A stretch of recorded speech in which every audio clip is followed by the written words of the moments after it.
চলো আজকে তোমাদেরকে এই পাতার সাথে একটু পরিচয় করিয়ে দিই। অনেকেই জানবে এই পাতাটাকে কেশরাজ পাতা বলে।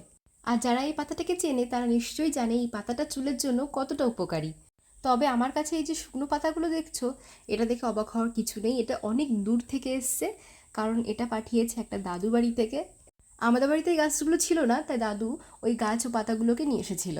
আর যখনই এই শুকনো পাতা বাটা হয়, আমার শাশুড়িমা একবার দেখেই পাশের একটা জায়গার থেকে এই পাতাগুলো তুলে নিয়ে এসেছে। তখন তো দেখে অবাক হয়ে গেছি যে আমাদের আশেপাশে ওই পাতাগুলো আছে, বাট আমরা এর আগে খেয়াল করে কখনো দেখিনি, তাই জন্য। তো প্রথমে আমি পাতাগুলোকে ভালো করে ধুয়ে নিয়েছিলাম জল দিয়ে, তারপর একটা মিক্সিং জারে দিয়ে দিয়েছিলাম, তারপর ওর মধ্যে একটু সামান্য জল দিয়ে একটু ব্লেন্ড করেছিলাম, সামান্য একটু বেশিই পড়ে গেছিলো জলটা। আর জানিয়ে রাখি এটা আমি প্রথমবার ইউজ করছি। তারপর এটা চাকনির মাধ্যমে ছেঁকে একটা বোতলে পুরে সেটাকে স্প্রে করে মাসাজ করে মাথায় দিয়েছিলাম। আর এর গুণ যতদূর আমি শুনেছি, এটা মাখলে চুল নাকি ঘন হয়, চুল পড়া বন্ধ হয় এবং নতুন চুল গজায় আর চুল কালো হয়। তোমরা যদি কেউ জেনে থাকো অবশ্যই কমেন্ট করো।